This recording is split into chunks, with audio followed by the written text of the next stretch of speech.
All right, so at the end of last class, we had uh, taken the fully general, well, what we did in last class was we took the fully general expression for Hooke's law, and we, under certain assumptions, reduced it down to an isotropic media, the expression for an isotropic media.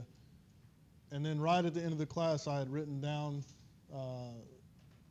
how it reduces even further in 2 dimensions for the case of plane stress. And I gave an example of plane stress. So I just want to now, just to complete that kind of discussion, talk about plane strain and present the equations for that.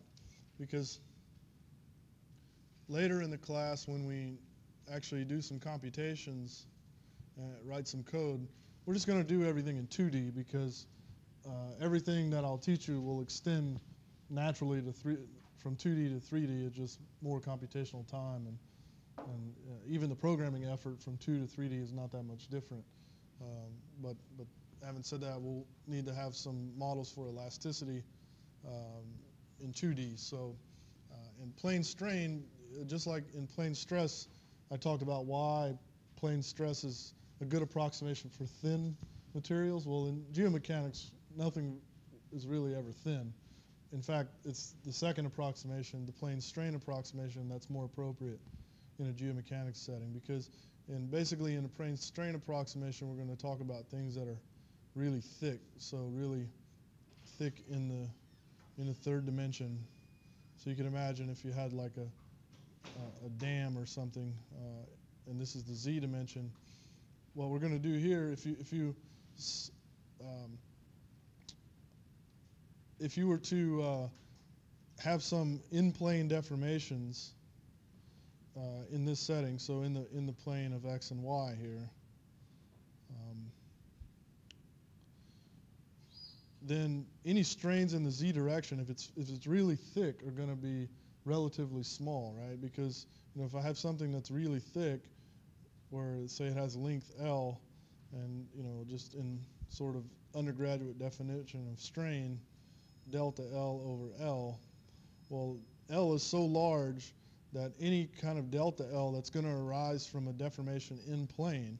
So if I have a deformation in the plane of x and y because I apply some forces or something, what would cause any deformation at all in the z direction?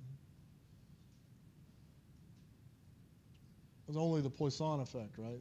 Only the Poisson. If I apply forces in the x and y plane, the only thing that would cause any deformation in the z plane would be from a Poisson effect.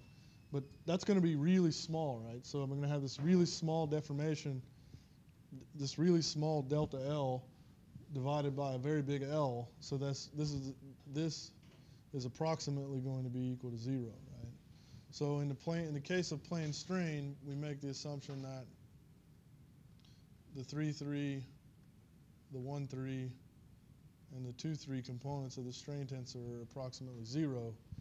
And then with that, our Hooke's law reduces to, in terms of stress,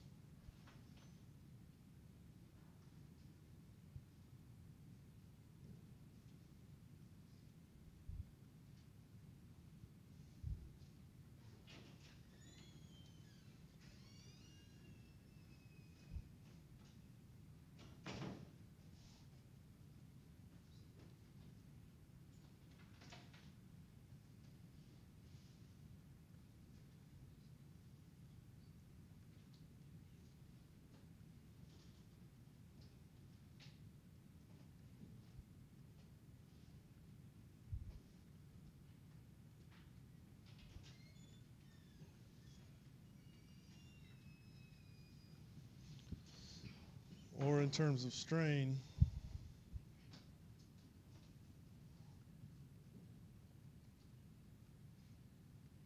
so I'm just inverting the other relationship.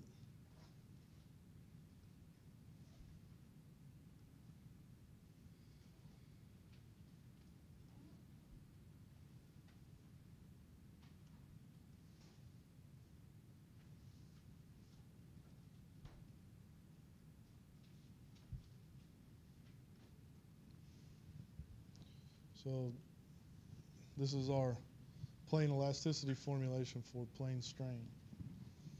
So later later in the class when we go to compute solutions and I ask you to use constitutive model for plane strain, then you'll use this one.